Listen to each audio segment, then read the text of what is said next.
Hello नमस्कार दोस्तों, स्वागत है आपका अपने यूट्यूब चैनल स्टडी और चैनल पर। तो देखिए, आज हम बात करेंगे प्रकीर्णन के बारे में। आखिर प्रकीर्णन है क्या? बीजों का प्रकीर्णन। ठीक है, तो देखेंगे बीजों का प्रकीर्णन।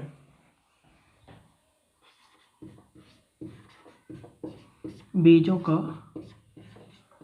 प्रकीर्णन,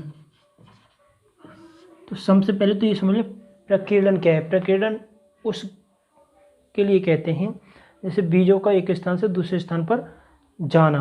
और ये प्रकीर्णन मुख्य रूप से होता कितने प्रकार से है? मुख्य रूप से 3 प्रकार से होता है बीजों का प्रकीर्णन। ठीक है, तो देखेंगे पहले तो पहला नंबर है बीजों का प्रकीर्णन वायु द्वारा। वायु द्वारा, ठीक है। वायु द्वारा कैसे होता है? जैसे किसी वृक्ष पर फूल आते हैं या फल आते हैं, फल आने के बाद में कुछ उनके जो बीज होते हैं हल्के होते हैं और वायु आने के साथ में हवा में उड़कर एक स्थान से दूसरे स्थान पर पहुंच जाते हैं उसके बीज।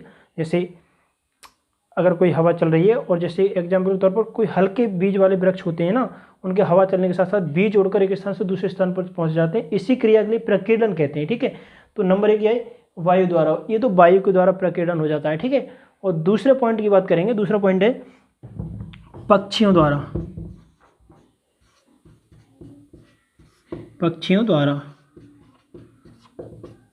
पक्षियों द्वारा कैसे होते हैं? देखो, कुछ पक्षी ऐसे होते हैं जो फलों को खाते हैं, जैसे शहतूत है। शहतूत के लिए कुछ पक्षी खाते हैं और खाने के बाद में एक स्थान से दूसरे स्थान पर जाकर बैठते हैं और वहाँ पर वो मल द्वारा उन बीजों को निकाल देते हैं। मल द्वारा उन बीजों को निकाला कुछ कुछ स्थानों पर ऐसा पाया जाता है कि वहाँ पर उस वृक्ष का नामो निशान नहीं होता, लेकिन वहाँ फिर भी वो उस वृक्ष का पौधा उत्पन्न हो जाता है। ये कैसे होता है, कैसी स्थिति में होता है? ये इसी स्थिति में होता है पक्षियों द्वारा। जैसे पक्षी ने किसी वृक्ष पर फल खाया और फल खाने के बाद में जैसे 1 किलोमीटर 2 किलोमीटर दूर उड़ा और वहाँ पर उड़ कर जाकर वहाँ ने मल द्वारा उस बीज के लिए निकाल दिया, तो क्या है, वहाँ एक नया पौधा उत्पन्न हो जाएगा उसका। ठीक है, तो ये क्या है? ये तो हो गया पक्षियों द्वारा, वायु द्वारा हो गया, पक्षियों द्वारा हो गया। अब तीसरे नंबर पर बात करेंगे जल द्वारा।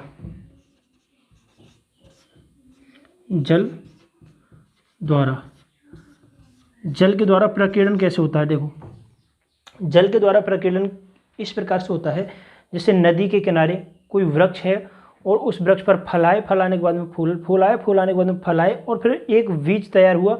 बीज वह उस नदी के किनारे, अगर वृक्ष है, नदी में पानी बह रहा है और बीज नदी में गिरेगा तो एक स्थान से किलोमीटर, हजारों किलोमीटर तक चले जाते हैं बीज, फिर वहाँ जाकर एक नया पौधा उत्पन्न हो जाता है। ये हो गया जल द्वारा प्रकीर्णन। ठीक है, नंबर 1 पहले वायु द्वारा, नंबर 2 पक्षियों द्वारा और नंबर 3 जल द्वारा। ये जल द्वारा, इस प्रकार से जल द्वारा प्रकीर्णन होता है। ठीक है, मुझे उम्मीद है ये कॉन्सेप्ट बिल्कुल ही आपकी समझ में आया होगा, क्योंकि मतलब कैसे प्रकीर्णन, बीजों का प्रकीर्णन कैसे होता है। ठीक है, अगला चैप्टर फिर पढ़ाते हैं। धन्यवाद।